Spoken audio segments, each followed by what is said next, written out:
रात के तकरीबन 1:30 थे। काली रात की चादर ओढ़े एक धुंधला सा साया हाथ में हथौड़ा लिए अनुपमा के दरवाजे की ओर बढ़ा। कदमों में निश्चय, आंखों में आग और सीने में दफन बस एक ही मकसद, बदला। हथौड़े के बस एक ही वार के सामने सहमे हुए दरवाजे ने भी घुटने टेक दिए और गुमनाम कातिल अनुपमा के घर में घुसा। खतरा और भी करीब और बढ़ता गया। अनुपमा के कमरे थे जहां वो आने वाले मौत से अनजान राहुल के सपनों में कोई चैन की नींद सो रही।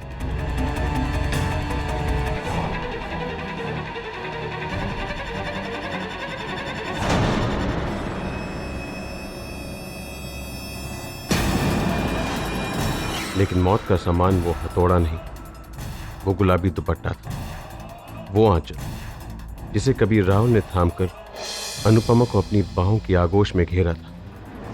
आज यही आंचल अनुपमा को मौत की आगोश में ले जाने वाला था। अनुपमा की आंख खुली तो सिर्फ बंद होने की, क्योंकि फंदा अब गले में था। सांसें हलक में, जान मौत की दहलीज पर। जिंदगी उसका दामन छोड़ रही, हमेशा के लिए। मकसद खत्म हो चुका था, पर कातिल का खेल नहीं। उसने अनुपमा के बेजान शरीर को सीधा किया और फिर अनुपमा के मनपसंद मोगरे के फूलों की सेज बिछाई। उसकी आंखों पर उसके वही 2 लकी सिक्के जो उसके बचपन के दोस्त अनुज को 20 साल पहले दिए थे।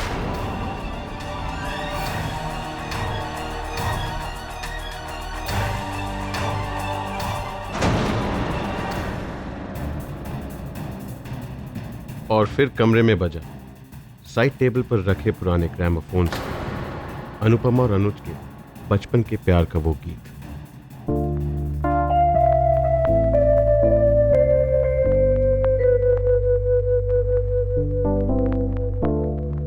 और जिस तरह एक लिखे हुए दस्तावेज का अंत होता है हस्ताक्षर, एक स्प्रे कैन से काले पेंट से कातिल ने अपनी आखिरी सलामी लिखी दीवार पर। तुम मेरी थी, मेरी हो, मेरी रहोगी।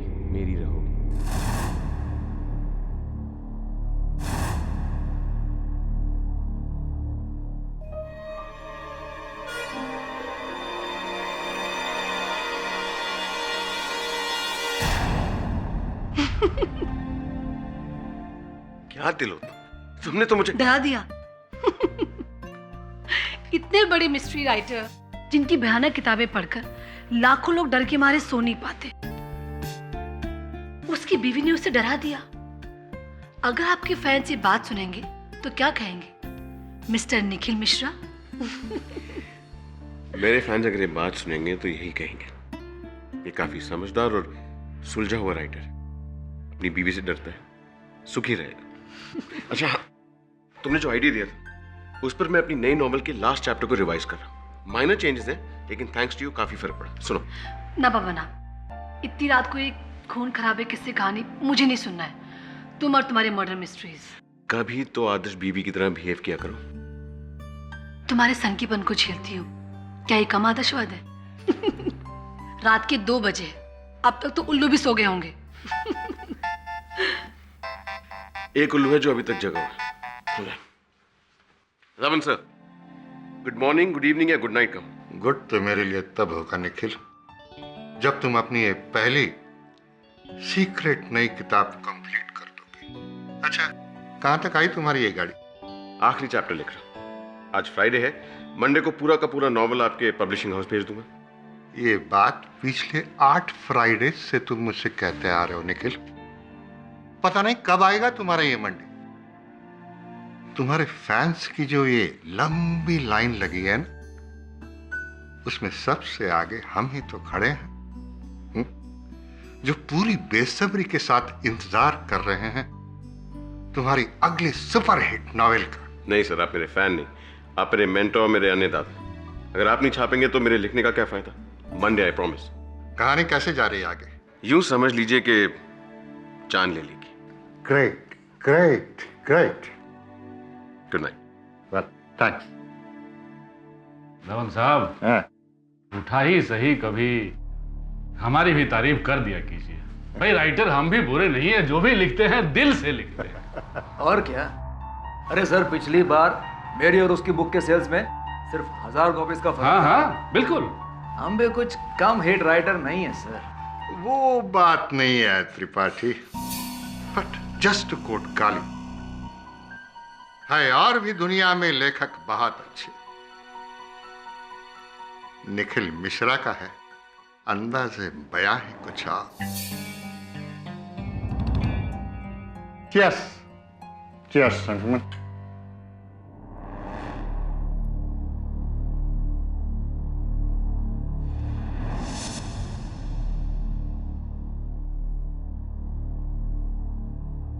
Don't believe this. Mrs Bilimoria, बाहर का मेन डोर आपने ठीक नहीं कराया अभी तक।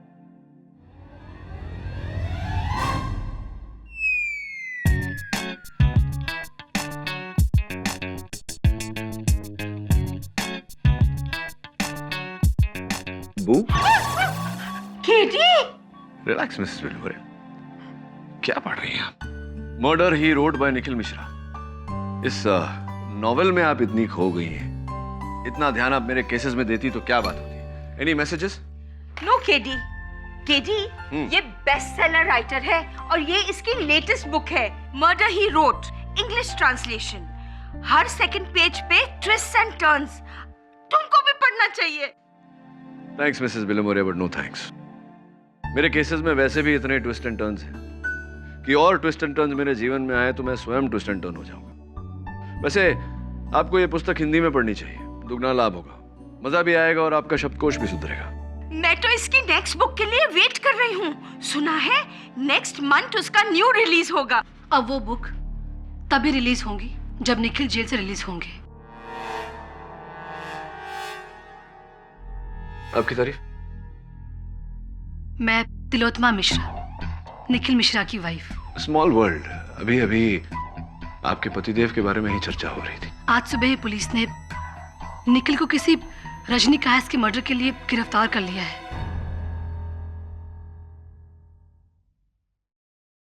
निखिल की नई नॉवेल मौत के परिंदे, उसमें अनुपमा का मर्डर बिल्कुल उसी तरह से होता है जिस तरह से रजनी का मर्डर हुआ। मेरा मतलब है कि हर डिटेल, हर चीज, सब कुछ same to same. Mrs Mishra, मुझे यहाँ कोई समस्या नजर नहीं आ रही। निखिल जी की पुस्तकें लाखों लोग पढ़ते हैं। हो सकता है किसी व्यक्ति ने ये पुस्तक पढ़कर उसकी नकल की हो। मैं आपकी इस बात को मान लेती अगर ये किताब छपी होती, मगर ये किताब मौत के परिंदे अब तक ये छपी भी नहीं है। निखिल इस किताब को लिख रहे हैं और इस किताब के बारे में सिवाय निखिल के किसी को नहीं पता था, किसी को भी नहीं। ऐसी आखिर हमारा सबसे बड़ा प्रतिद्वंदी हमारे रास्ते से हट ही गया। जनाब अपनी ही कहानी को हकीकत बनाने चले थे। भाई त्रिपाठी, मुझे तो लगता है कि इस बार का बेस्ट सेलर या तो तुम्हारा होगा या हमारा। सलमान भाई, जरा सोचो, जरा समझो। Bad publicity is also good publicity. इस विवाद के चलते लोगों में निखिल की किताब पढ़ने की उत्सुकता और बढ़ेगी, और अगर किसी तरह वो इस केस से छूट पाया ना, तो मान लीजिए मेरी बात, उसकी बुक के सेल्स 2 गुना नहीं 3 गुना बढ़ जाएंगे। और इस साल के सारे अवार्ड्स भी उसी की झोली में। कुछ समझे आप? बात तो सही है त्रिपाठी।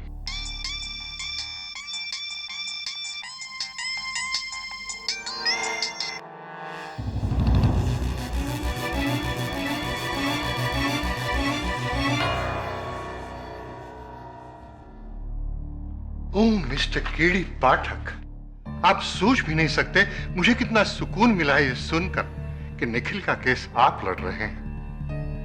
थैंक गॉड आप आ गए। देखिए, द बॉय इज इनोसेंट। आप प्लीज उसे बचा लीजिएगा, नहीं तो मैं जिंदगी भर अपने आप को माफ नहीं कर पाऊंगा। आप कौन? जी, ऐसा है कि एक तरह से उसके यहां होने का कारण मैं ही हूं। Please help him.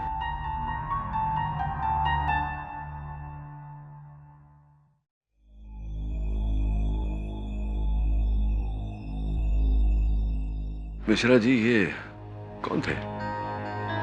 शशीष धवन मेरे पब्लिशर हैं। मेरी पहली नॉवल इन्होंने पब्लिश की थी। काफी उपकार है इनके मुझ पर। ऐसी। ये बताइए मिश्रा जी, आपने अपनी नई पुस्तक किसी को पढ़ने दी थी? मैं अपने काम को लेकर काफी सीक्रेटिव रहता हूँ केटी। जब तक पहला ड्राफ्ट नहीं बन जाता मैं किसी को नहीं सुनाता। मिश्रा जी, स्पष्ट है कि कोई तो व्यक्ति है जिसने आपकी ये नई पुस्तक पढ़ी और फिर आपकी पटकथा की नकल करके रजनी कायस्थ की हत्या की। No chance. मेरी कहानी की एक ही कॉपी है जो मेरे लैपटॉप पर है, जिसका पासवर्ड सिर्फ मेरे पास है, मेरी वाइफ के पास भी नहीं। और ये प्रिंटआउट्स मैंने खुद निकाले, एक ही सेट। मुझे तो ऐसा लगता है कि किसने मेरी किताब पढ़ के नहीं बल्कि मेरा दिमाग पढ़ के खून किया, मुझे फंसाने के लिए। रजनी को जानते थे आप? नहीं, सुना है कि वो किसी बड़े इंडस्ट्रियलिस्ट की बेटी थी, लेकिन जहां तक मेरी समझ है मेरी कहानी की पात्र अनुपमा और रजनी में कोई समानता नहीं। दोनों की हत्याओं में तो है। नहीं,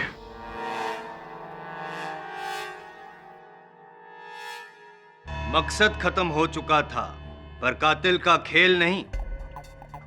उसने अनुपमा के बेजान शरीर को सीधा किया और फिर अनुपमा के मनपसंद मोगरे के फूलों की सेज बिछाई और फिर उसी फूलों से उसके शरीर को ढका और उसकी आंखों पर उसके वही 2 लकी सिक्के जो उसके बचपन के दोस्त अनुज को 20 साल पहले दिए थे और रखे। और फिर कमरे में बजा अनुपमा और अनुज के बचपन के प्यार का वो गीत साइड टेबल पर रखे हुए ग्रामोफोन से। और जिस तरह एक लिखे हुए दस्तावेज का अंत होता है हस्ताक्षर, एक स्प्रे कैन से ब्लैक पेंट से कातिल ने आखिरी सलामी लिखी दीवार पर, तुम मेरी थी, मेरी हो और मेरी रहोगी। रोंगटे खड़े हो गए। कमाल लिखते हैं आपके हाथों में जादू है। मतलब इतनी गहराई से लिखते हैं आप कि पढ़ने वाले को तो यूं खून यूं सामने होते हुए दिखता है। फिर क्यों यूं प्रैक्टिकली फिजिकली जाकर खून करने की क्या जरूरत क्या थी? है आई ऑब्जेक्ट योर ऑनर। अब तक ये प्रमाणित नहीं हुआ है कि मेरे मुवक्किल ने रजनी कायस्थ की हत्या की है। हत्या स्थल पर किसी की उंगलियों के निशान नहीं पाए गए, कोई ऐसा सुराग भी नहीं पाया गया योर ऑनर जो इस बात का संकेत हो कि निखिल मिश्रा जी ने रजनी जी की हत्या की है। Objection sustain. साबित नहीं हुआ तो कर देंगे 10 मिनट। योर ऑनर, अब तो आप भी जान गए होंगे और मान भी लेंगे कि रजनी कायस्थ का खून हूबहू बिल्कुल उसी तरह हुआ है जिस तरह से निखिल मिश्रा चाहते थे। सॉरी, जिस तरह से उन्होंने लिखा था। जी नहीं, ऐसा नहीं। स्पष्ट किए देता हूं। किताब में गुलाबी रंग के दुपट्टे का जिक्र है, जबकि हत्या नीले रंग के दुपट्टे से की गई है।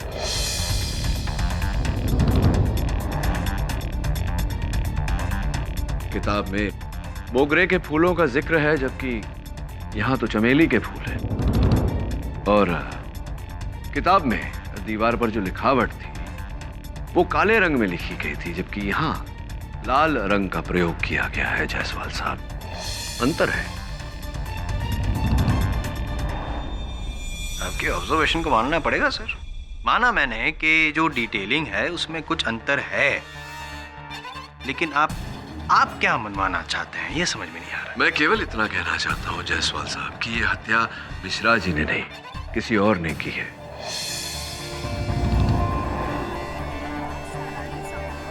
अगर ये हत्या मिश्रा जी ने की होती तो स्वयं इनकी लिखी हुई जानकारी ये क्यों भूल जाते? कम ऑन पाठक साहब, अब दुपट्टे का रंग नीला ना होके गुलाबी हो गया तो क्या हुआ? दुपट्टे का रंग बदला है, खून का रंग नहीं। और जैसे कि मिश्रा जी की किताब में जो क्या विस्तृत रूप से जो वर्णन किया गया है, वो फूल, वो ग्रामोफोन, व्हाटएवर, खून भी उसी तरह से हुआ ना। और जैसा कि आप कह रहे हैं कि किसी और ने शायद पढ़ा होगा, तो मैं आपको बता दूं कि नहीं, किसी और ने ये किताब पढ़ी ही नहीं है।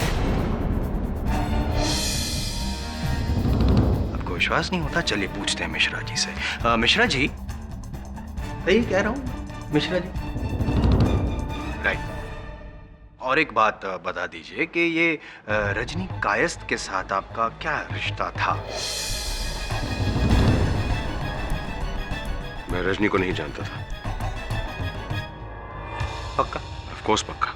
चलो, आप रजनी कायस्थ को नहीं जानते थे, तब ये बताइए कि आपकी इस किताब के बारे में और कौन जानता था?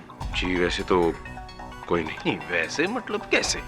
आई मीन मेरी वाइफ तिलोत्मा जानती थी मेरे बुक के बारे में, लेकिन इतनी डिटेल में नहीं। इतनी डिटेल में नहीं पता था कि जिस तरह से डिटेलिंग में वर्णन किया गया था किताब में, उस डिटेलिंग से वो खून कर सके। यही कहना चाहते हैं ना? सोचिए सोचिए। अच्छा, कोई और? मिश्रा जी, आप राइटर हैं, किसी की तकदीर लिखने का ये आखिरी मौका है। मेरा मतलब है अपने आप को निर्दोष ठहराने का और किसी और को दोषी ठहराने का ये आखिरी मौका है भैया।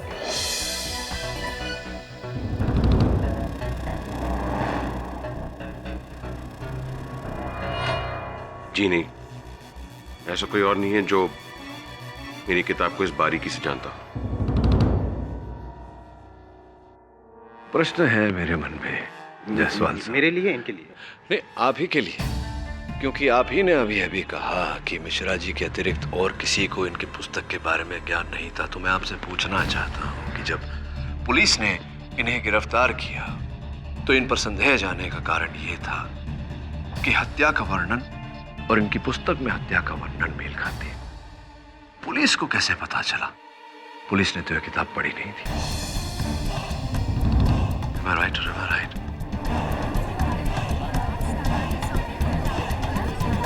Silence please. मिश्रा जी, बताइए कि पुलिस को इस बारे में सूचित किसने किया था? जी हाँ, मैंने ही पुलिस को बताया था निखिल के बुक के बारे में।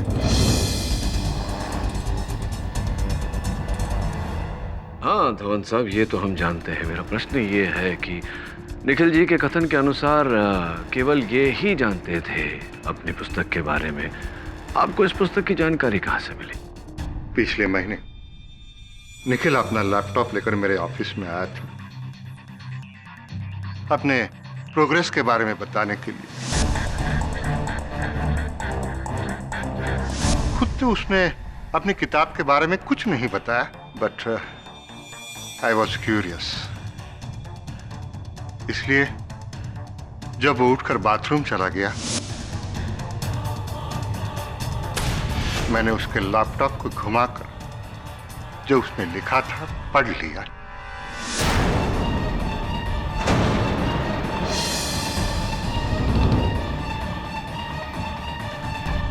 Curiosity kills the cat, Mr. Dhawan. Anyway, bathroom जाकर लौटने को 5-10 मिनट लगते हैं। ताज्जुब है कि आपने इतने कम समय में पूरी पुस्तक पढ़ ली। नहीं, मैंने मैथ्स सिनॉप्सिस पढ़ा। मैंने सिनॉप्सिस पढ़ी, आपने कहानी का संक्षेप पढ़ा, लेकिन कहानी के संक्षेप में इतनी विस्तृत जानकारी तो होती नहीं, किस रंग का दुपट्टा इत्यादि इत्यादि।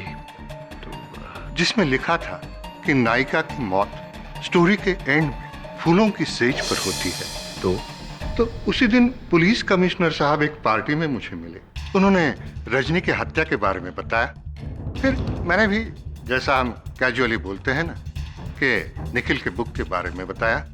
उसमें भी नायिका की मौत ऐसे ही होती है। दिन जो आपने मुझसे बात कही थी कि आप ही के कारण निखिल जी की ये दुर्दशा है। अब मैं उस बात का तात्पर्य समझा कि यही कारण था जो आपने वो बात कही थी, या कोई और भी कारण है? हाँ हाँ, यही एक वजह थी, और क्या वजह हो सकती है? यही, आप ही ने निखिल मिश्रा की बुक की कॉपी की, आप ही ने रजनी कायस्थ का खून किया ताकि निखिल मिश्रा फंस जाए। करेक्ट पाठक सर? क्या बात है जायसवाल साहब, आई एम इम्प्रेस्ड। सही कहते हैं, संगत का असर होता है। अब देखिए ना, मेरे साथ रह रहकर आप भी उचित मुद्दा उठाने लगे। तो बताइए अहमद साहब, क्या ऐसा हुआ था कि आपने मिश्रा जी की किताब पढ़ी और उससे इंस्पायर होकर, प्रेरित होकर ये हत्या की और इन्हें फंसाया? मैं निखिल को क्यों फंसाऊंगा? अरे वो तो मेरे बेटे जैसा है, शुरू से मैंने कितनी हेल्प की है उसे। जी हाँ, धवन सर मेरा नुकसान क्यों चाहिए? इसे तो उन्हें नुकसान होगा। करेक्ट, सही बयान दे। अब मिश्रा जी, एक छोटा सा सही बयान और दे ही दीजिए कि आप ही ने रजनी कायस्थ को। मैंने आपसे कहा ना, मैं रजनी को नहीं जानता था। अरे मैं भूल जाता हूँ आप रजनी को। कभी कोई पार्टी वगैरह में मिले तो फिर हो सकता है कहीं कभी किसी बुक लॉन्च पे कुछ ऐसा। आप फिर से वही बात कर रहे हैं। I object your honour, prosecution is coercing the witness. Jaiswal साहब मेरे मुवक्किल पर दबाव डाल रहे हैं। Objection sustained. योर ऑनर, आजकल के दौर में चलचित्र के निर्गमन से पहले ही, उसके रिलीज से पहले ही उसकी चोरी की हुई पायरेटेड कॉपी इंटरनेट पर आ जाती है। हो सकता है ऐसा कुछ मिश्रा जी की पुस्तक के साथ भी हुआ हो। प्रकाशन से पहले ही किसी ने इनकी पुस्तक चुराई हो, उससे प्रेरित हुआ हो और उसकी नकल करके यह हत्या की हो और इन्हें फंसाया हो।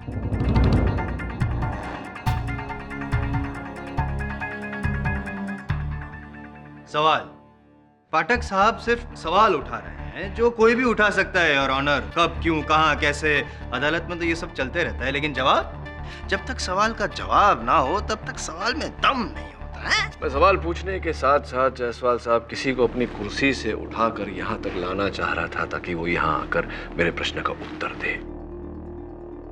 योर ऑनर, मैं मिस्टर गुलशन त्रिपाठी को कटघरे में बुलाने की अनुमति चाहता हूं। मिस्टर गुलशन त्रिपाठी, आप भी एक लेखक हैं।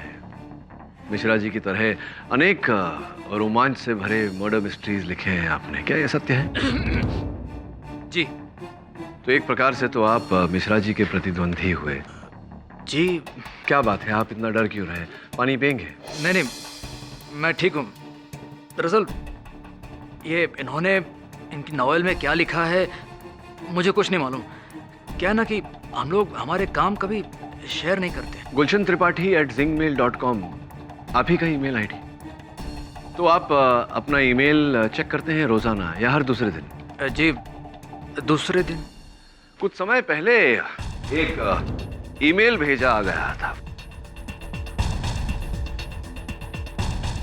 ये जो है त्रिपाठी साहब, ये मिश्रा जी के लैपटॉप से निकाली गई इनके ईमेल आईडी की सेंट बॉक्स की उसका प्रिंट आउट है। यहाँ देखिए, गुलशन त्रिपाठी @zingmail.com। इसके साथ में एक अटैचमेंट भी है, मौत के परिंदे अंतिम अध्याय, द फाइनल चैप्टर।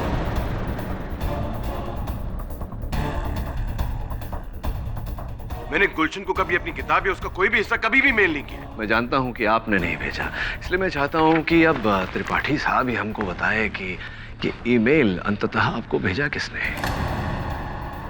किसने?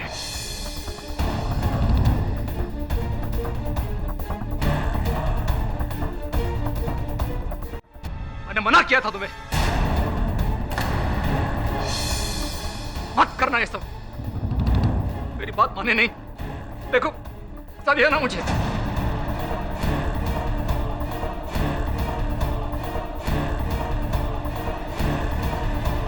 तिलोत्मा, मैंने ही गुलशन को निखिल की किताब का आखिरी चैप्टर मेल किया था। मिश्रा जी, क्या आपको इस बारे में कोई जानकारी थी? जी नहीं। I mean, हाँ, तिलोत्मा और गुलशन की दोस्ती के बारे में जानता था। दोनों कॉलेज में साथ पढ़ते थे। लेकिन मुझे समझ नहीं आ रहा कि मुझसे पूछे बगैर मेरे सबसे बड़े राइवल को तुमने मेरी किताब क्यों भेजी? तुम्हारे लिए, तुम्हारी परेशानी को दूर करने के लिए। जज साहब, पिछले कई दिनों से निखिल अपनी किताब की आखिरी अध्याय को लेकर बहुत परेशान था। वो अपने आखिरी अध्याय में बुरी तरह से अटक गया था, जिसकी वजह से निखिल का मूड हमेशा ऑफ रहता था। और तो और इन सब की वजह से हम दोनों के बीच में झगड़े शुरू होने लगे। बस मुझसे ये सब कुछ देखा नहीं गया, मुझसे निखिल की परेशानी देखी नहीं गई। इसलिए मैंने मदद के लिए ईशन को फोन किया। क्या मुझे निखिल की नई बुक का ड्राफ्ट मेल करना चाहती हो? मगर क्यों? ताकि तुम वो आखिरी चैप्टर पढ़कर निखिल की मदद कर सको, उसे कोई सलाह दे सको, जिससे वो अपनी बुक पूरी कर सके। गुलशन, मैं जानती हूँ कि निखिल की तरह तुम भी एक एक्सपर्ट मिस्ट्री राइटर हो। वो मेरी सलाह क्यों लेगा? तुम जानती हो ना, वो तो मुझसे चिढ़ता है। देखो गुलशन, तुम अपनी राय, अपनी सलाह मुझे बता देना और मैं निखिल को, और उसे पता नहीं चलेगा कि मैंने तुमसे मदद ली है।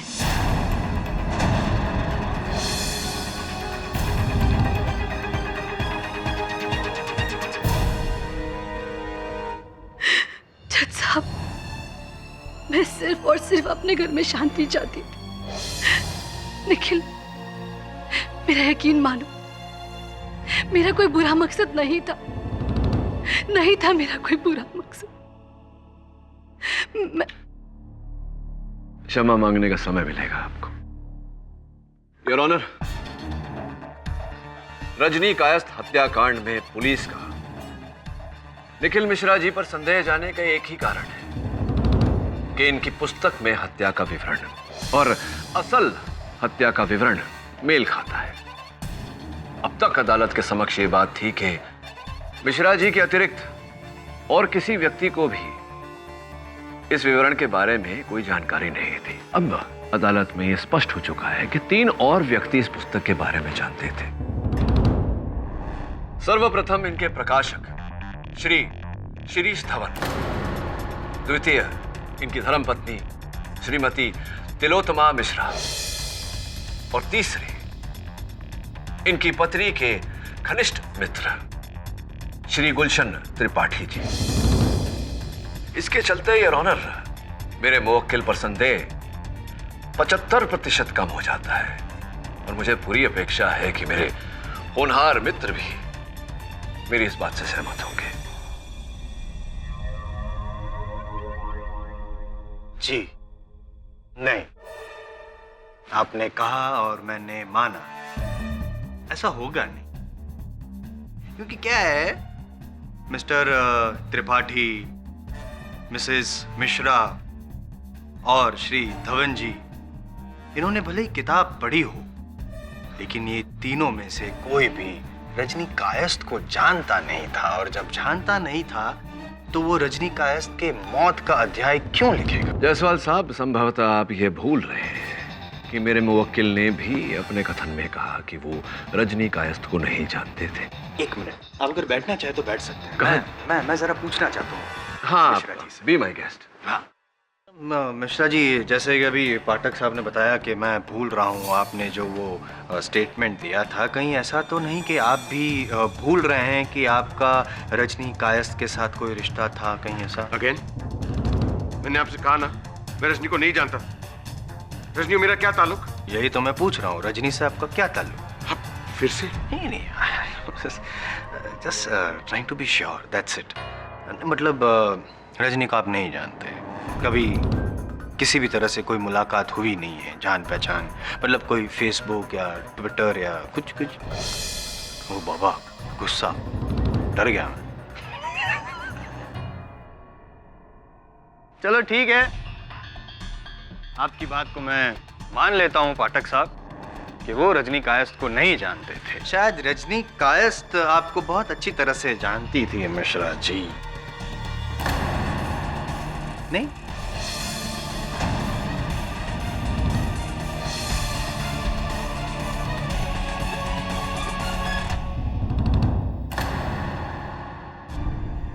Your honour. अरे क्या हुआ, घबरा गए? पसीने छूट रहे हैं, रुमाल दूं? नहीं, देखो, एक ऑप्शन ये भी है, जैसे आपके नॉवेल्स में होता है कि ये आप है ही नहीं, आपका जुड़वा भाई, या तो फिर आपका हम शक्ल है, ऐसा कुछ। I love this part. गहरी खामोशी, your honour, silence speaks 1,000 words. ये खामोशी ये साबित करती है कि मैं सही रास्ते पे जा रहा हूं, है ना पाठक साहब? योर ऑनर, इस बात को साबित करने के लिए मैं बुलाना चाहूंगा रजनी कायस्थ के बड़े भाई अविनाश कायस्थ। मेरा नाम अविनाश है सर। रजनी मेरी बहन थी। उसकी मौत से 1 हफ्ता पहले वो मेरे पास आई थी और उसने। रजनी, क्या बात? मैं देख रहा हूँ बहुत दिनों से बहुत परेशान हूँ। कुछ नहीं भैया। भाई हूँ तुम्हारा, बोलो क्या बात? भैया वो कोई है जिससे मैं प्यार करती थी। 6 महीने से हमारा अफेयर था, लेकिन अब नहीं है। मैं उससे रिश्ता तोड़ना चाहती हूँ, लेकिन वो मान नहीं रहा, धमका रहा है मुझे। Emotional blackmail. कौन है वो? एक राइटर है। नाम तो होगा ना उसका? फॉरगेट इट भैया, मैं उसे भूल चुकी हूँ। शादीशुदा आदमी है। उसके प्यार में पड़कर मैंने बहुत बड़ी गलती करी। मैं बात करूँ उससे? नहीं भैया, फॉरगेट इट, मैं हैंडल कर लूंगी, आप चिंता मत कीजिए। अगर मुझे पता होता कि तुम ही निखिल मिश्रा हो, तुम्हारे घर में घुस के तुम्हें मारता। और जब तक मुझे पता चला बहुत देर हो चुकी थी। हाँ अविनाश जी, अफसोस देर तो हो चुकी थी, लेकिन अब आयम जायसवाल अंधेर नहीं होने देगा इस अदालत में।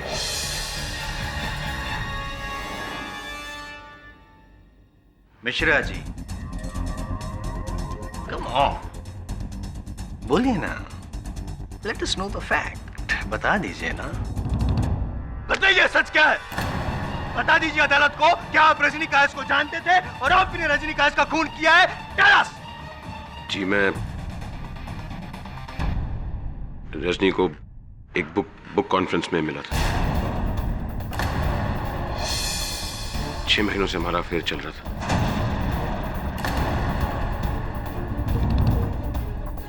तिलोत्मा या किसी और को इस बारे में कुछ नहीं पता था।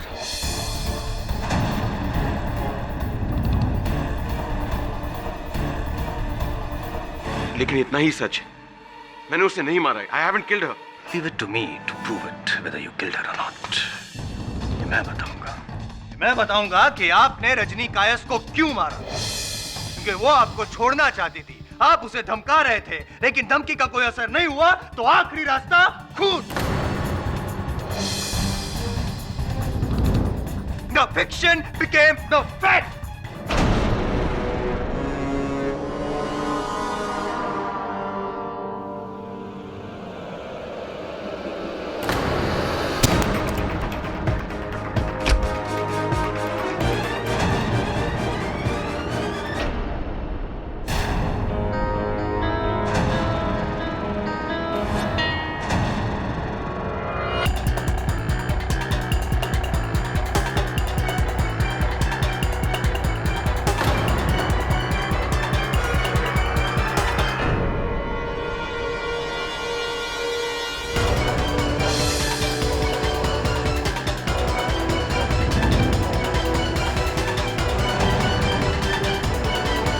तुम मेरी थी, मेरी हो और मेरी रहोगी।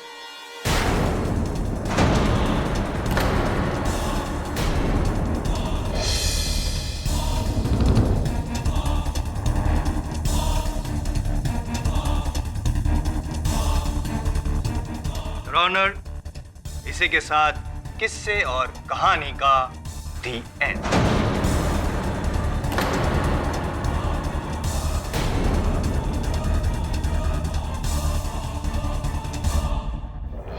किरी, आई एम रियली सॉरी, मुझसे बहुत बड़ी भूल हो गई। पर मैं और क्या करता, मैं कैसे सबको बता देता कि मेरा रजनी के साथ अफेयर था।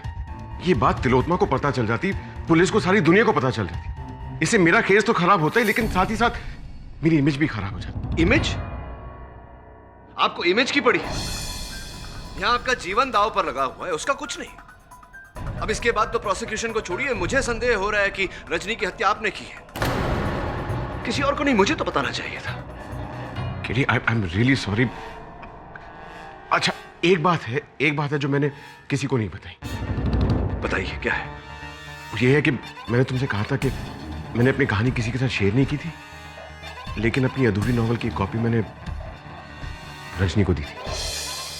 सुपर्ब, कमाल करते हैं आप मिश्रा जी। एक तो इतना बड़ा सच मुझसे छुपाया, और फिर आपने अपने उपन्यास की कॉपी रजनी को दी, ये बात भी नहीं बताई। अब बता रहे हैं। दरअसल बात यह है कि वो मेरी बहुत बड़ी फैन थी, और मैंने उससे वादा किया था कि अपनी नॉवल मौत के परिंदे की पहली कॉपी उससे ही दूंगा।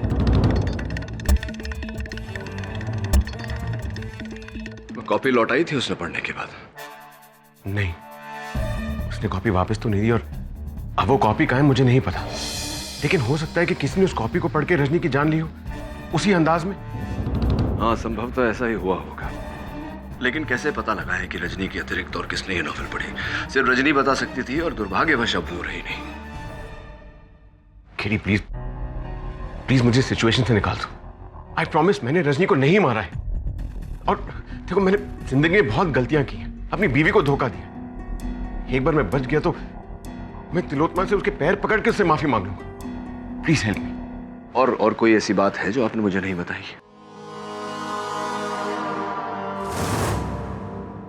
और फिर मानो कि मंजुला इस दुनिया से अचानक गायब हो गई। ना उसकी कोई खबर, ना कोई निशान। फिर 8 दिन बाद जब वो ऑफिस नहीं है, ना उसने अपना फोन उठाया, ना घर का दरवाजा खोला। उसकी बहन शामली को शक, और उसने पुलिस को फोन और वहां पहुंची। सर, 2 हफ्तों से हम दिल्ली से कांटेक्ट करने की कोशिश कर रहे हैं। दीदी ना कोई फोन उठा रही है और ना कोई रिप्लाई कर रही है, और यहाँ आके देखा कि दरवाजा लॉक है। हम देखते हैं। पुलिस दरवाजा तोड़कर घर में घुसी। एक घर जो खामोश गवाह की तरह एक घिनौना राज छिपाए हुए था।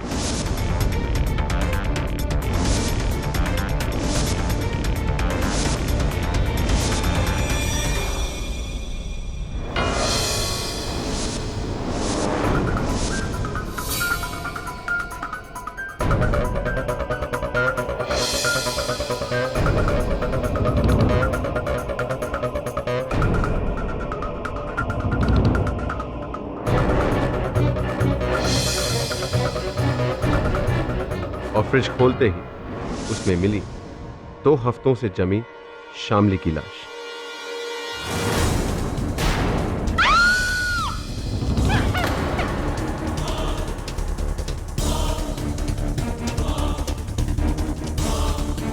एक डोर से ऐसे बंधी हुई जैसे वो एक तोहफा।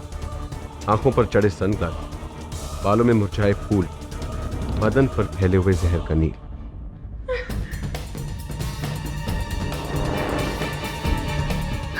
दीदी के फोटो मिला है। Nikhil Mishra,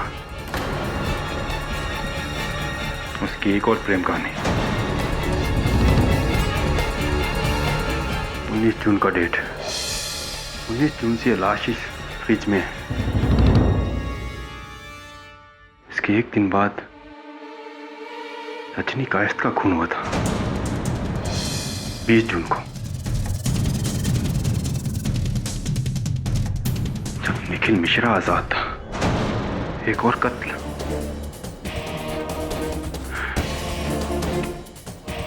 bad news for KD पाठक।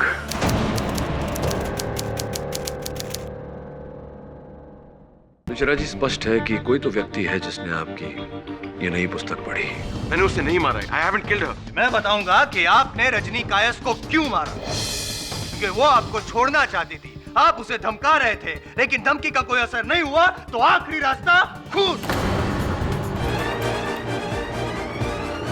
अब इसके बाद तो प्रोसिक्यूशन को छोड़िए, मुझे संदेह हो रहा है कि रजनी की हत्या आपने की है। दीदी के फोटो मिला है। निखिल मिश्रा, एक और कत्ल। बैड न्यूज फॉर केडी पाठक।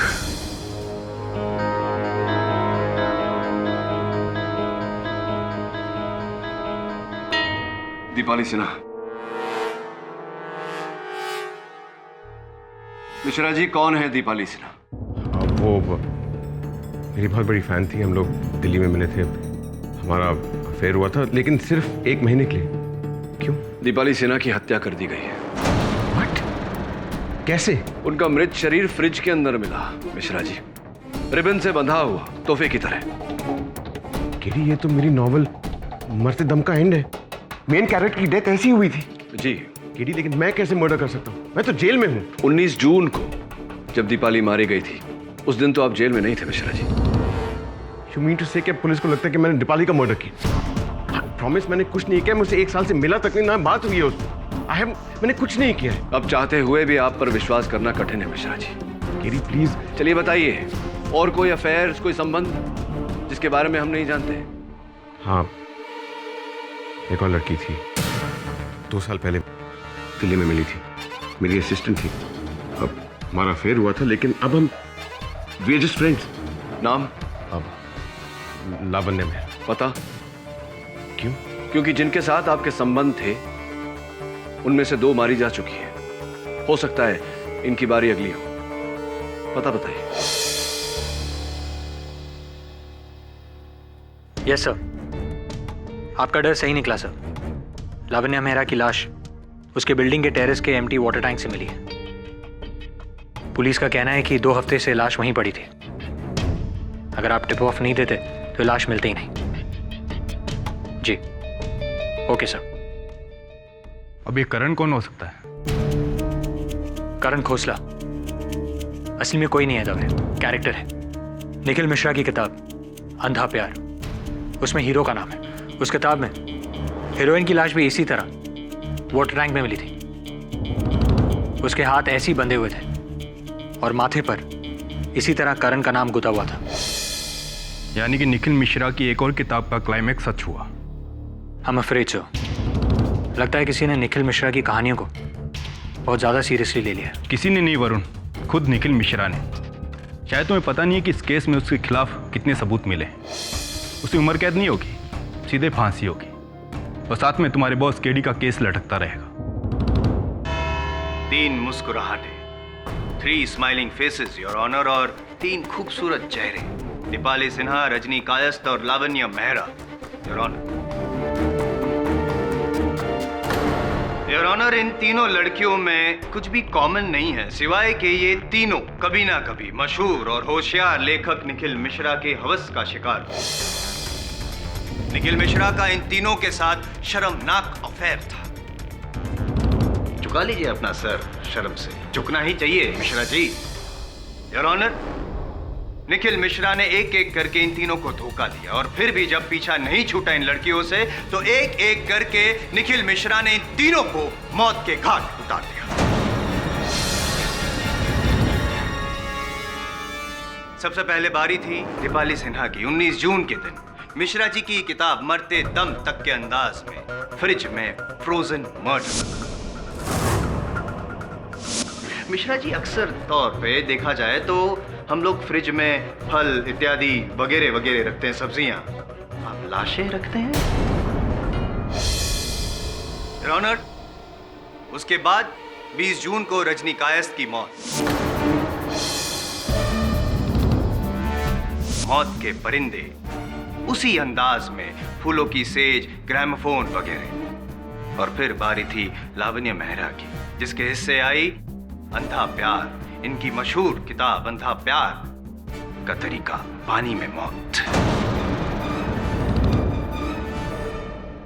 यार, अब तक तो मुझे ऐसा लगता था कि मिश्रा जी ने सिर्फ रजनी कायस्थ का ही खून किया है, लेकिन अब मुझे ऐसा लगता है कि जैसे जैसे हम इस केस को खुरेदते जाएंगे और लाशें बाहर निकलती जाएगी। यार, एक बात बताओ मिश्रा जी, आदमी हो या जानवर? मैंने किसी को नहीं मारा। मैं मानता हूं कि रजनी से मैं अभी तक टच में था, लेकिन दीपाली और लावण्य, उन्हें तो कब का भुला चुका था। मुझे समझ में नहीं आ रहा Tilottama, I am really sorry. मैं जितना शर्मिंदा हूं उतना शॉक्ड भी, और उतना ही गिल्टी भी। बोल लिए जायसवाल साहब? नहीं, बोलना तो बहुत बाकी है पाठक साहब, लेकिन आपको मौका दूंगा। योर ऑनर, जब एक हत्या होती है तो हम हत्या के पीछे मकसद ढूंढते हैं, हत्यारे की मानसिक प्रवृत्ति ढूंढते हैं। जब दो हत्याएं होती है तो हम दोनों हत्याओं के बीच संबंध को ढूंढते हैं। जब तीन हत्याएं होती है तो हम मानसिक बीमारी को ढूंढते हैं। स्पष्ट है योर ऑनर, ये जो तीन हत्याएं हुई हैं ये किसी मानसिक रूप से पीड़ित व्यक्ति ने की है।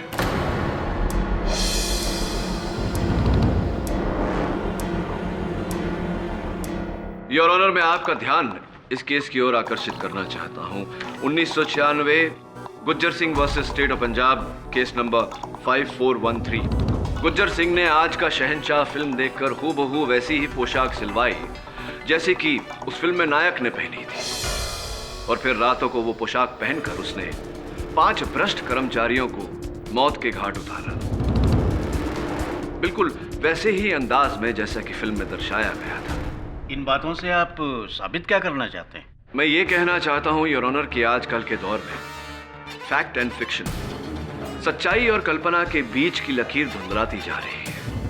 लोग काल्पनिक कहानियों को वास्तविकता में बदलते जा रहे हैं। अपराधी अपराध करता है और फिर पता चलता है कि वो किसी फिल्म से, किसी अभिनेता से प्रभावित था। जैसे कि इस उदाहरण में स्पष्ट है योर ऑनर कि मिश्रा जी की पुस्तक से प्रभावित होकर इन्हीं के किसी पागल प्रशंसक ने ये हत्याएं की है।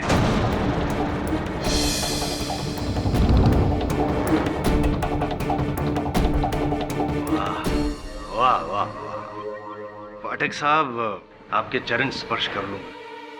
सॉरी योर ऑनर, पर चतुराई को आदर तो देना ही पड़ेगा। क्या बात है पाठक साहब, बड़ी चालाकी से आपने शक की सुई जो निखिल मिश्रा पे थी उसे घुमाकर किसी पागल फैन के नाम कर दी और कहा कि बस करोड़ों की आबादी में ढूंढते रहो, केस चलता रहेगा। पर नहीं सर, नहीं, कोई फैन नहीं, ये मैन किलर है और इसका सबूत है मेरे पास योर ऑनर। ये बहुत ही कीमती और महंगी पेन जो पुलिस को उस फ्रिज के बाहर से मिली जिस फ्रिज में दीपाली सिन्हा की फ्रोजन लाश मिली थी। योर ऑनर, पता है ये पेन किसकी है? ये पेन मेरा है, लेकिन वहां कैसे? शराब! मेरे सबूतों का सिलसिला अब तक खत्म नहीं हुआ है। Don't you dare disturb me! Wait for your turn. Your honour, ये घड़ी मिली उस पानी की टंकी में जहां पे लावण्य मेहरा की लाश तैरते हुए मिली थी। ये भी इस वक्त उसी तरह बंद पड़ी है जैसे कि इनकी किस्मत। ये घड़ी किसकी है जानते हैं आप? Now is your turn. ये घड़ी तो मेरी, लेकिन मैं ना दीपाली से मिला ना लावण्य से, तो ये दैट इज द क्वेश्चन। तो फिर ये घड़ी और वो पेन कैसे पहुंचे वहां पे खुद ब खुद चलकर? नहीं, इन्हें तो मैंने तिलोत्मा को।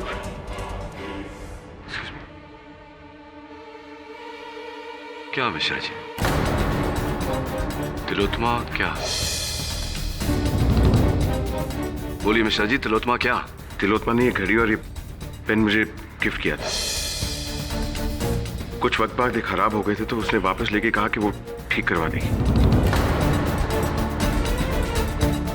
लेकिन ये दीपाली लावण्य के पास कैसे पहुंच गए? एक मिनट। स्पष्ट रूप से कहिए, क्या ये कलम और ये घड़ी आपके पास नहीं, आपकी पत्नी तिलोत्मा के पास थी? जी हाँ, लेकिन योर ऑनर, मैं मिश्रा जी की धर्म पत्नी तिलोत्मा मिश्रा को कटघरे में बुलाने की अनुमति चाहता हूं। तिलोत्मा जी, बहुत ही गंभीर प्रश्न पूछने वाला हूं आपसे, सोच विचार करके उत्तर दीजिएगा। मिश्रा जी ने वो कलम और वो घड़ी आपके सुपुर्द की थी। कृपया कर अदालत को बताइए कि वो कलम और घड़ी हत्या स्थल तक कैसे पहुंची।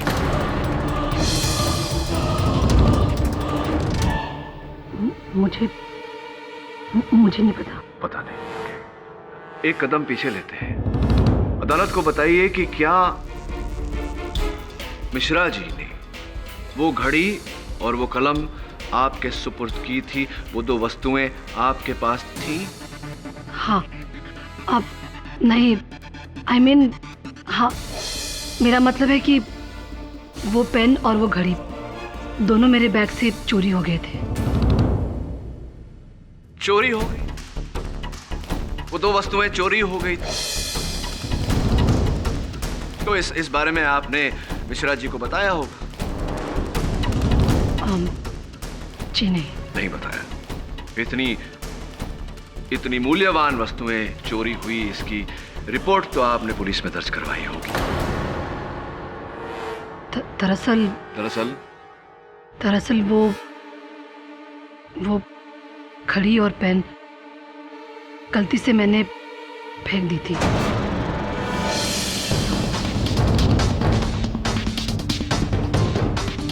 मिश्रा, थोड़ी सी उलझन है मेरे मन में। चोरी हुई थी किंतु चोरी नहीं हुई, फेंक दी थी आपने। इतनी मूल्यवान वस्तुएं जो आपने अपने पतिदेव को भेंट के रूप में दी थी, आपने यूं ही फेंक दी। क्यों फेंक दी? क्या कारण था फेंकने का? क्यों फेंकी आपने मिसेस मिश्रा? गुस्से में फेंका? क्यों इतना क्रोध क्यों आया कि आपने वो दो वस्तुएं फेंक दी? ऐसा क्या किया था मिश्रा जी ने जिसके कारण आपको ये कदम उठाना पड़ा? मिसेस मिश्रा, मैं आपको सचेत करना चाहूंगा कि आपकी चुप्पी अदालत में आपके विरुद्ध जा सकती है। कृपया कर बताइए कि ऐसा क्या किया था मिश्रा जी ने जिसके कारण आपको क्रोध आया और आपने इतनी मूल्यवान वस्तुएं जो भेंट में आपने दी थी वो आपने फेंक दी।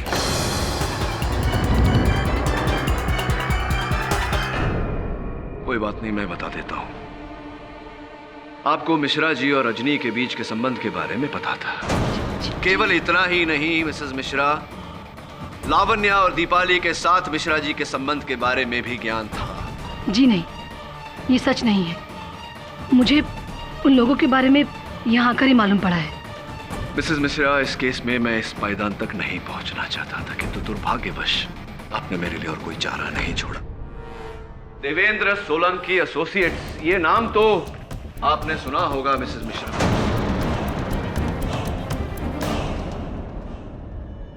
क्योंकि कुछ ही हफ्तों पहले आपने मिश्रा जी और अपने संबंध का ये डिवोर्स एप्लीकेशन वहां फाइल किया था।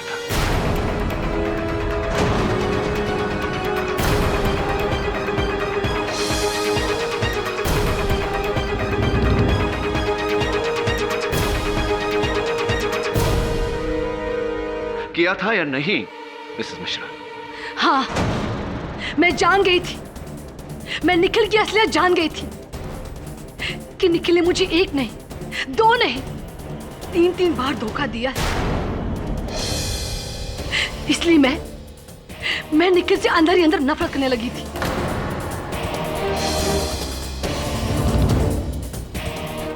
नफरत करने लगी थी मैं निखिल से।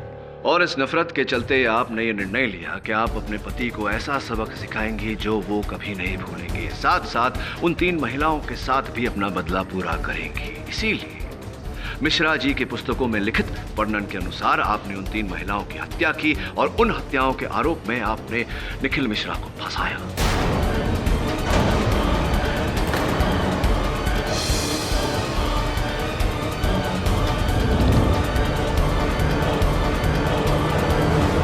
नहीं, ये झूठ है सर।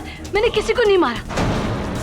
मैंने रजनी के घर में निखिल की अधूरी किताब देखी थी। एक्सक्यूज मी, किसके घर में आपने अधूरी किताब देखी थी निखिल जी की? रजनी के घर में। रजनी के घर में? इसका अर्थ यह हुआ कि आप रजनी के घर गई थी। क्यों गई थी आप मिसेस मिश्रा उनकी हत्या करने?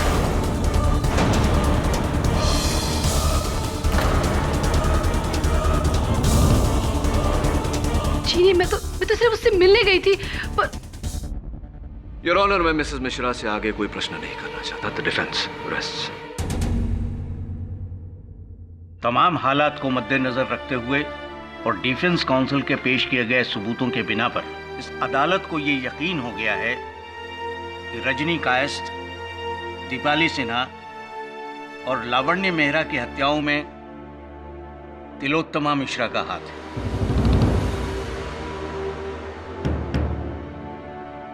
इसलिए ये अदालत उन्हें फौरन गिरफ्तार करने का हुक्म देती है और निखिल मिश्रा को इस केस से बाइज्जत बरी कर दी।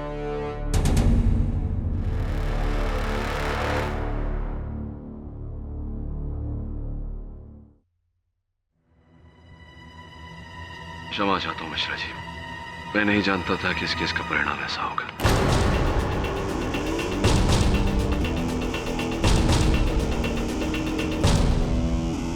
निखिल, इसको धोखा दिया तूने। तेरे किए की सजा ये वो तेरी।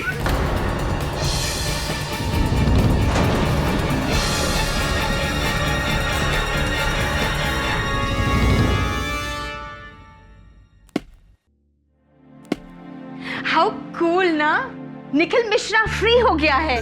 अब वो अपनी बुक कंप्लीट कर सकता है और हम फैन लोग पढ़ सकते हैं। And justice for all, no केडी? Hi sir, hi mister Bill Maurya. हाय।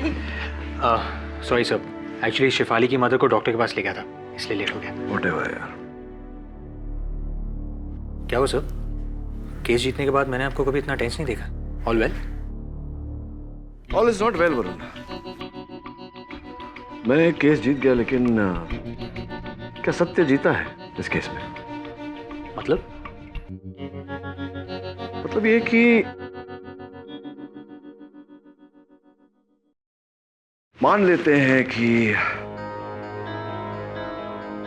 तिलोत्तमा ने ये प्लान बनाया, वो 3 हत्याएं की, उसके आरोप में मिश्रा जी को फंसाया। अगर ये आरोप अदालत में प्रमाणित हो जाता तो मिश्रा जी को उम्र कैद या फांसी हो जाती। दोनों का रिश्ता वैसे ही खत्म हो जाता। तिलोत्तमा को मिश्रा जी की करोड़ों की संपत्ति भी मिल जाती। तो फिर क्यों तिलोत्तमा ने कुछ हफ्ते पहले डाइवोर्स की एप्लीकेशन की? क्या आवश्यकता थी ऐसा करने की? सर होगा कोई रीजन। सर वैसे भी आज तक औरतों को कौन समझ सका है? सर शिफाली को तो मैं आज तक। लेकिन मैं अपनी वाइफ को पहचानता हूं, चाहे लोग कुछ भी कहें, चाहे तिलोत्तमा मुझे जितनी भी नफरत करे, लेकिन मैं जानता हूं कि वो बिल्कुल बेकसूर है। मैं आपकी बात से सहमत हूं मिश्रा जी, बैठिए ना। मैं 10 साल से तिलोत्तमा के साथ हूं, इतना मैं जानता हूं कि वो किसी की जान नहीं ले सकती। दुर्भाग्यवश मिश्रा जी, आपका ये कहना काफी नहीं है। इसीलिए मैं तुम्हारे पास आया हूं केडी। 3 हफ्ते पहले मेरी वाइफ मेरा केस लेकर आई थी और आज मैं अपनी वाइफ का केस लेकर आ रहा हूं। क्या तुम तिलोत्तमा के लिए लड़ोगे? Of course. पागल हो गया तुम निखिल, केस लड़ोगे? अरे भूल जाओ उस तिलोत्तमा को, उसने क्लियरली तुम्हें फंसाने की कोशिश की। तुम्हें तो शुक्र मनाना चाहिए कि उस केडी पाठक की वजह से तुम्हें नई जिंदगी मिली। पूरा ध्यान अपनी बुक पर रखो, बुक लिखने पर रखो, पूरा फोकस रखो। तुम्हें पता है निखिल कि हम लोग डेडलाइन से 2 महीने पीछे चल रहे हैं। सर मेरी लाइफ में इतना बड़ा प्रॉब्लम चल रहा है, मेरी वाइफ पर खून का इल्जाम है और आपको डेडलाइन की पड़ी? अरे कैसी प्रॉब्लम यार, सारी प्रॉब्लम खत्म हो गई है। अब पता नहीं तुम हो कि कौन सी नई प्रॉब्लम शुरू करने जा रहे हो। Concentrate, right the book. Sorry sir, जब तक तिलोत्तमा के सर से सारे इल्जाम नहीं मिट जाते मैं आगे लिख नहीं सकता। पगला गए हो क्या? तुम्हें पता नहीं कितना पैसा मैंने इसके पीछे इन्वेस्ट करके रखा है। सर अगर ऐसी बात है तो मैं आपका एडवांस आपको वापस लौटा देता। मेरा पैसा मेरे मुंह पे फेंक के मारोगे तुम? कब से इतने बड़े हो गए तुम? हाँ, याद रखो निखिल, मैंने तुम्हें बनाया है। यू बिगाड़ दूंगा, यू। I'm sorry सर, अब बिगड़ने के लिए बचा ही क्या है?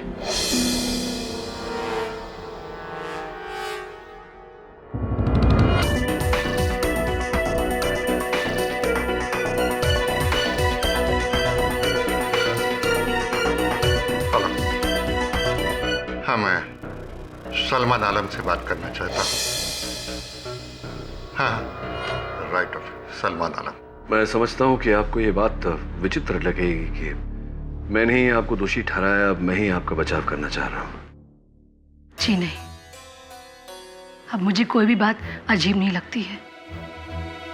निखिल ने मेरे साथ जो भी कुछ किया उसके बाद तो बिल्कुल नहीं। हाँ, मगर एक बात जरूर मुझे अजीब लगती है कि मैं ये कैसे समझ बैठी कि निखिल इस दुनिया में सबसे ज्यादा मुझसे प्यार करता है। मैं आज भी तुम्हें सबसे ज्यादा प्यार करता हूं।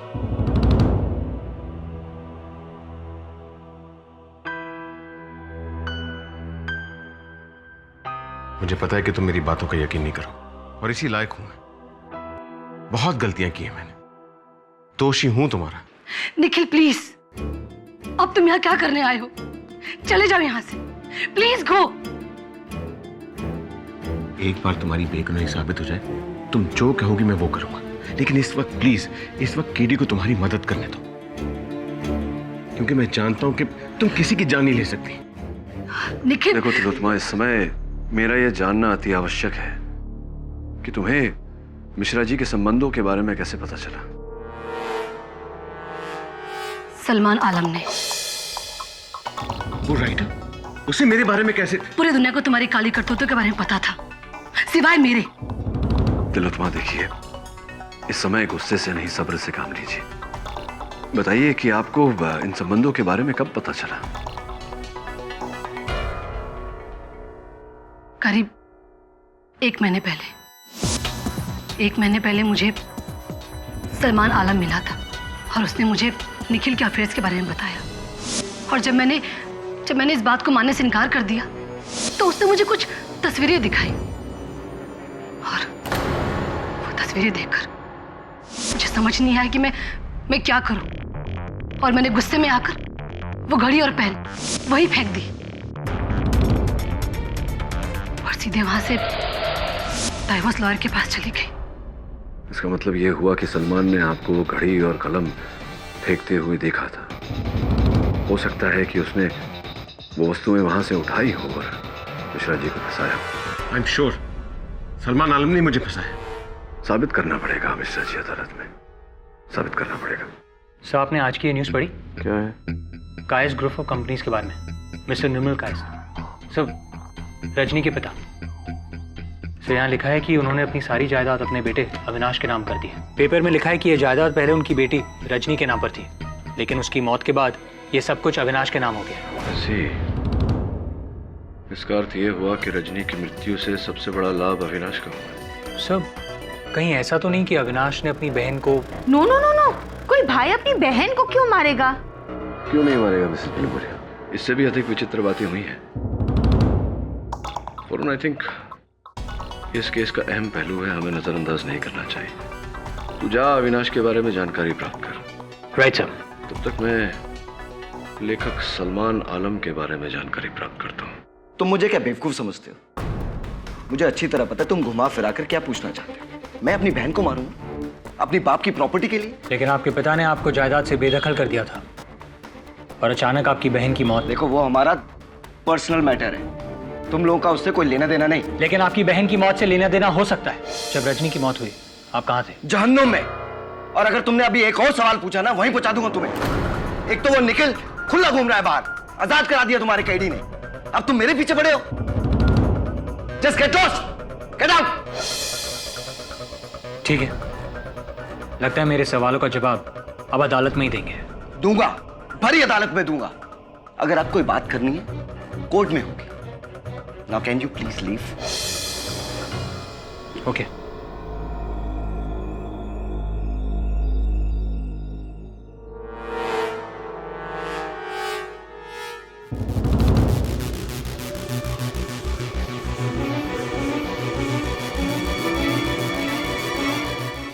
उन्नीस, 20 और 21 तारीख को मैं यहाँ पर था ही नहीं। I was in Hong Kong.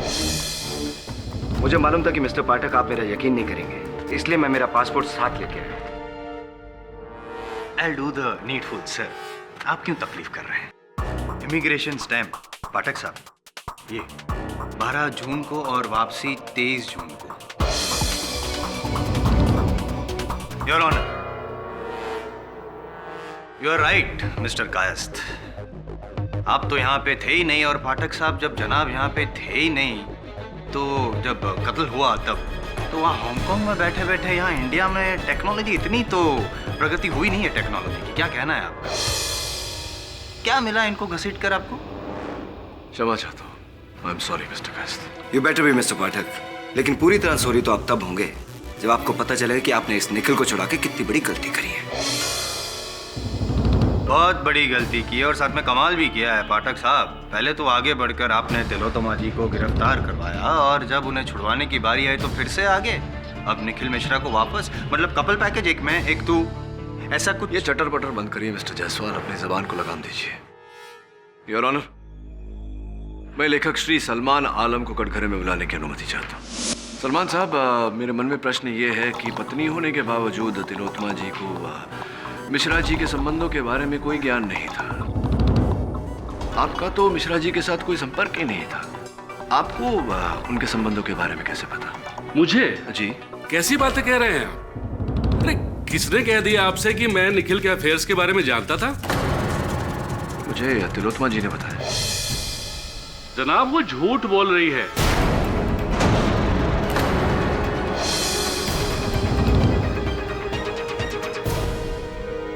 मैं भला पति पत्नी के झगड़े में क्यों पड़ूंगा? तिलोत्तमा जी झूठ बोल रही है। 100%।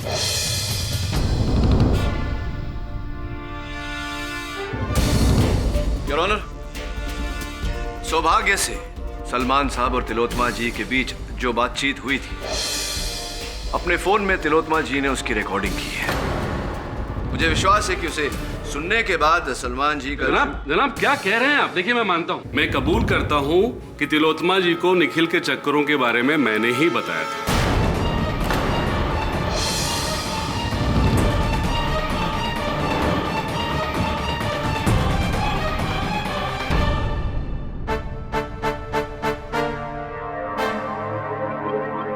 वैसे ये तो मेरा फोन है, इसमें तिलोत्तमा जी और आपकी बातचीत कैसे दर्ज की जा सकती है? ये बताइए कि आप ही ने तिलोत्तमा जी को मिहिर जी के संबंधों के बारे में बताया था। ये पति पत्नी के निजी संबंध में आपने भांजी क्यों मारी, टांग क्यों उड़ाई?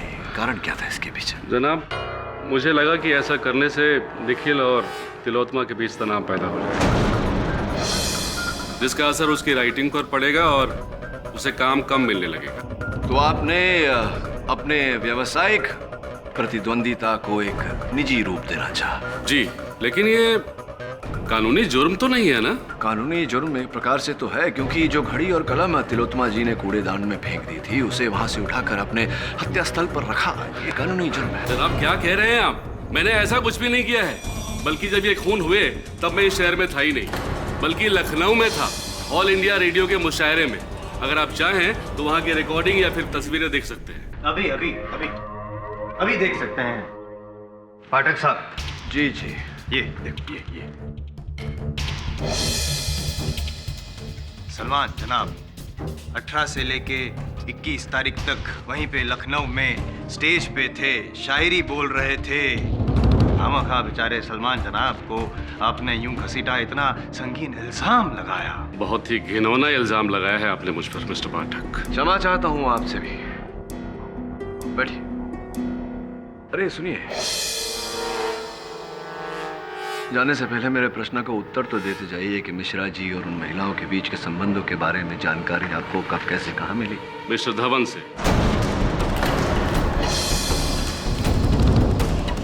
कब, कहां और कैसे ही आप उसी आदमी से पूछिए जो अपने आप को निखिल का सरपरस्त कहता फिरता है। ऐसी। अरे कब, क्यों, कैसे? तू क्या पूछ रहा है चोर?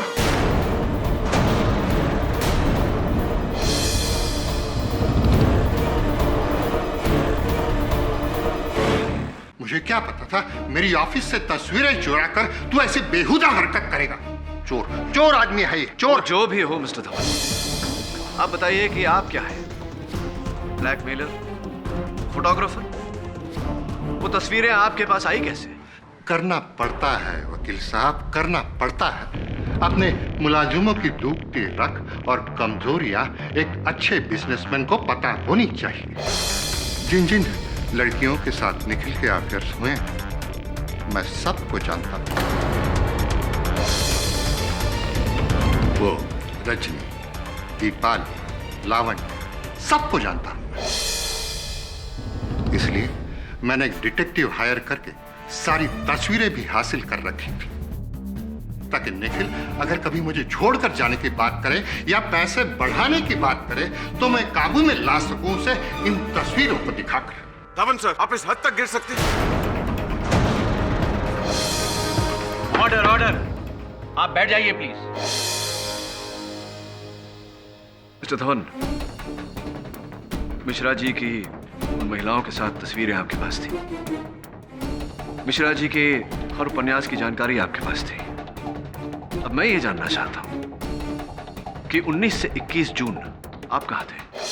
ओह माय, तो आप कातिल मैं हो गया हूं? ये आपके उत्तर पर निर्भर करता है। मैं सिटी हॉस्पिटल के डिलक्स वार्ड में रूम नंबर 227 में था। क्या कर रहे थे आप 227 में? रूम नंबर 227, जहां 18 जून से 22 जून तक मैं एडमिट था, किडनी स्टोन के ऑपरेशन के। 5 दिन किडनी स्टोन के ऑपरेशन के लिए, कुछ ज्यादा नहीं है। आपको अगर कोई शक हो रहा है तो हॉस्पिटल के रिकॉर्ड्स चेक कर लीजिए। हॉस्पिटल के सारे रिकॉर्ड्स मैं यहाँ पे पेश कर सकता हूँ, अभी के अभी। सारे सबूत हैं मेरे पास यहीं पे पाठक साहब। सबूतों का शॉपिंग मॉल समझ लो मुझे। चेक कर लीजिए, 18 से 22 तारीख तक 5 दिन हॉस्पिटल में थे, वही रूम में, वही बेड पर। तो वहां लेटे लेटे वो खून कर नहीं सकते, यानी कि आपका तीसरा निशाना भी आप चूक गए। हैट्रिक! लगता है आपकी कमान अब खाली हो गई, वो तीर बचा नहीं। तरस आ रहा है आपका।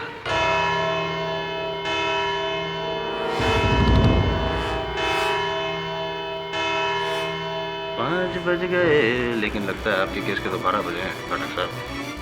और नेक्स्ट, ये अदालत अगली सुनवाई तक मुलतवी की जाती है। केडी सर, 3 लोगों पर शक और तीनों के पास ठोस बहाना कातिल ना होने का। सलमान लखनऊ में था, अविनाश हांगकांग में था और धवन मुंबई के हॉस्पिटल में था।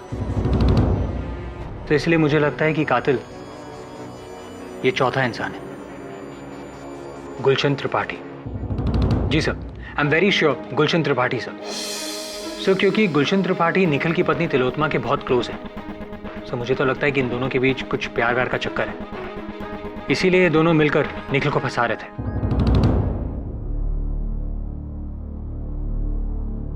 नहीं वरुण, मेरा संदेह अब भी इन तीनों पर है, पर कई प्रश्न हैं जिनके उत्तर नहीं। कब, क्यों, कैसे, कहां, क्यों निखिल को फंसाया? और अगर सलमान लखनऊ में था, अविनाश हांगकांग में, तो कब और कैसे मुंबई आए? दूसरी तरफ धवन का हॉस्पिटल से छिपकर बाहर निकलना, हत्याएं करना बड़ी बात नहीं है। तूने कभी अखबार में जो छपता है स्पॉट द डिफरेंस, फर्क बताओ, देखा है? जी सर। मुझे लगता है कि जो तस्वीर हमें दिख रही है उसी के पीछे असल तस्वीर छुपी है। वह पुलिस को गुमराह करने के लिए सब कर रहा है। सर, मुझे कुछ समझ में नहीं आ रहा है। What are you talking about? समझाऊंगा कल अदालत में। मुझे फिर से बुलाने की वजह? एक बार परेशान करके आपका मन नहीं भरा? निश्चिंत रहिए अविनाश जी, अब के बाद आपको यहां आने का कष्ट नहीं दूंगा।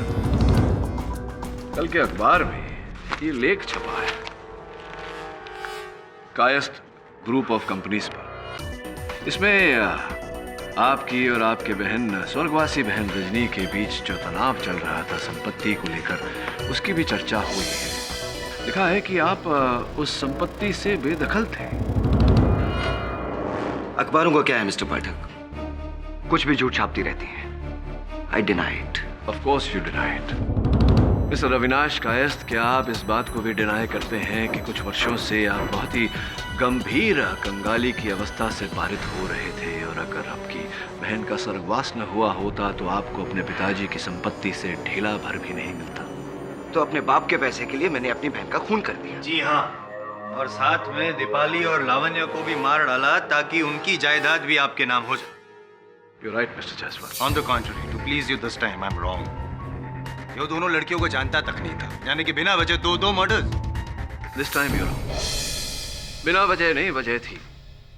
वजह ये थी कि पुलिस का संदेह मिश्रा जी पर बना रहा है। आप कुछ भी कह लीजिए मिस्टर पाठक, कितने भी गवाह खड़े कर दीजिए मेरे खिलाफ कि मैंने ही सबको मारा है। मैं किसी को मारता तो तब ना, अगर मैं इंडिया में होता, जबकि पूरी दुनिया जानती है कि मैं यहां नहीं, हांगकांग में था। देखिए देखिए, अब आप कहेंगे ये पासपोर्ट भी नकली है, इस पे लगी हुई इमिग्रेशन की स्टैंप भी नकली है। प्लीज, अगर आप चाहें तो किसी एक्सपर्ट को बुलाकर दिखा सकते। Please go on. एक्सपर्ट को दिखाने की या मुझे देखने की आवश्यकता नहीं है मिस्टर कायस्थ। मैं जानता हूं कि ये पासपोर्ट असली है, इस पर वीजाज भी असली है और इमिग्रेशन स्टैंप भी असली है। हाँ, तो ये हो सकता है पाठक साहब कि तीनों लड़कियां हांगकांग गई हो मरने के लिए। नहीं मिस्टर जायसवाल, हत्याएं यहीं हुई है, मुंबई में। अच्छा, पॉसिबल समझ में नहीं आ रहा है। हत्या मुंबई में, हत्यारा हांगकांग में। नहीं मतलब ये लॉन्ग डिस्टेंस रिलेशन के बारे में तो मैंने काफी सुना है। Long distance murder, how is it possible? You have an atrocious sense of humor. हत्याएं यहीं मुंबई में हुई है मिस्टर कायस्थ, तो ये तीनों हत्याएं आपने की हैं। कैसे? आप पासपोर्ट पर डेट चेक कीजिए, मैं उन दिनों मुंबई में आया ही नहीं। नहीं, आप आए थे, किंतु इस पासपोर्ट पर नहीं, अपने दूसरे पासपोर्ट पर। What?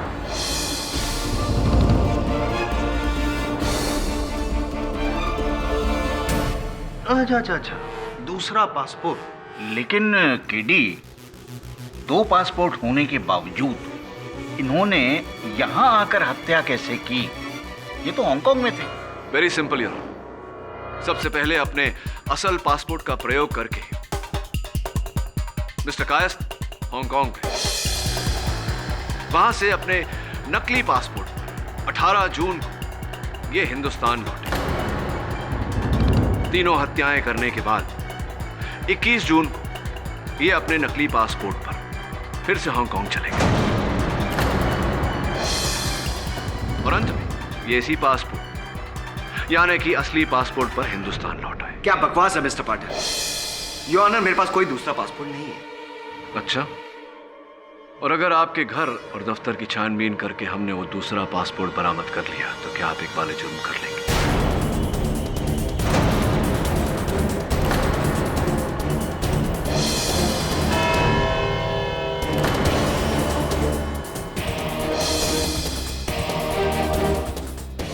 The court will now break for lunch. आधे घंटे के बाद हम फिर यहीं मिलेंगे। The court is adjourned.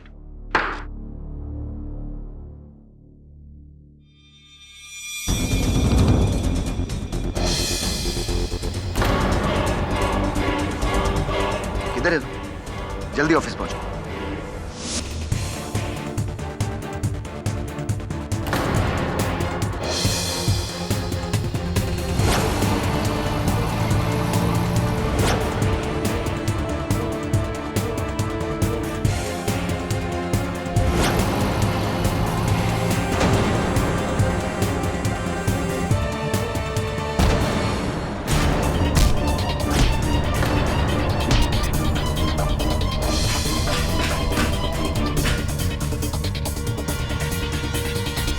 Your honour, मैं धन्यवाद देना चाहूंगा मेरे सहायक वरुण को, क्योंकि अगर ये पासपोर्ट थोड़ा और चल जाता तो मिस्टर अविनाश कायस्थ का नकली नाम, वीजाज, इमिग्रेशन स्टैंप्स इत्यादि सब कुछ चल जाता। साथ में मेरी दलील। Your honour, entry into India 18th June, entry back into Hong Kong 21st June.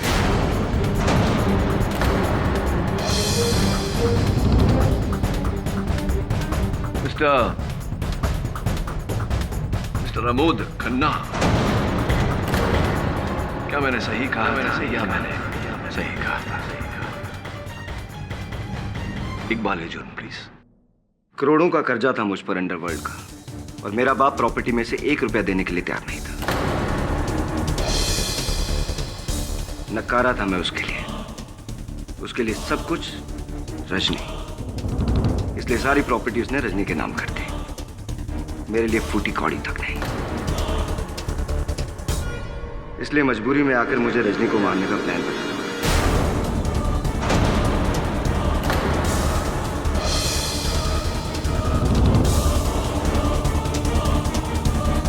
ताकि उसके बाद सारी प्रॉपर्टी मेरे नाम हो जाए। तो स्पष्ट है कि आप मिश्रा जी और रजनी के बीच संबंध के बारे में जान गए थे। हाँ, मैं जानता था। मैंने घर पर निखिल मिश्रा की अधूरी किताब देखी। मुझे लगा यही मौका है। मैंने उस किताब की कॉपी करवाई और जैसे उस किताब में लिखा था हूबहू वैसे ही मैंने रजनी को मार दिया।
और चूंकि आपने मिश्रा जी की बाकी पुस्तकें भी पढ़ी थी, आपने उसी लेख का प्रयोग करके पहले दीपाली को मारा, फिर रजनी को और फिर लावण्या को।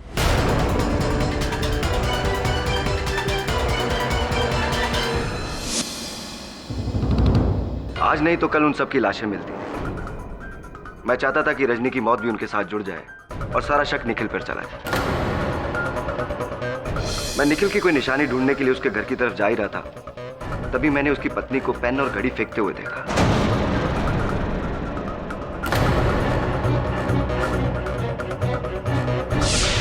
अब आप इसे मेरी किस्मत समझ लीजिए कि मैं सही वक्त पर सही जगह था। यह खून निखिल और उसकी पत्नी ने नहीं किया है, ना किसी लेखक ने, ना ही किसी फैन ने। ये सारे खून मैंने किए हैं, योर ऑनर। क्या कहूं मैं मिस्टर कायस्थ, आपकी बुद्धि भ्रष्ट न हुई होती, थोड़े से सुकर्म किए होते तो संभवतः आपके पिताजी की संपत्ति में भागीदार होते हैं आप, और वो तीनों निर्मल महिलाएं आज भी जीवित होती। The defence finally rests your honour. ये अदालत अविनाश कायस्थ को रजनी कायस्थ, दीपाली सिन्हा और लावण्य मेहरा की मौतों का जिम्मेदार मानते हुए इन्हें फौरन गिरफ्तार करने का हुक्म देती है और तिलोत्तमा मिश्रा को इन तीनों कत्लों के इल्जाम से बाइज्जत बरी करती है। The case is closed.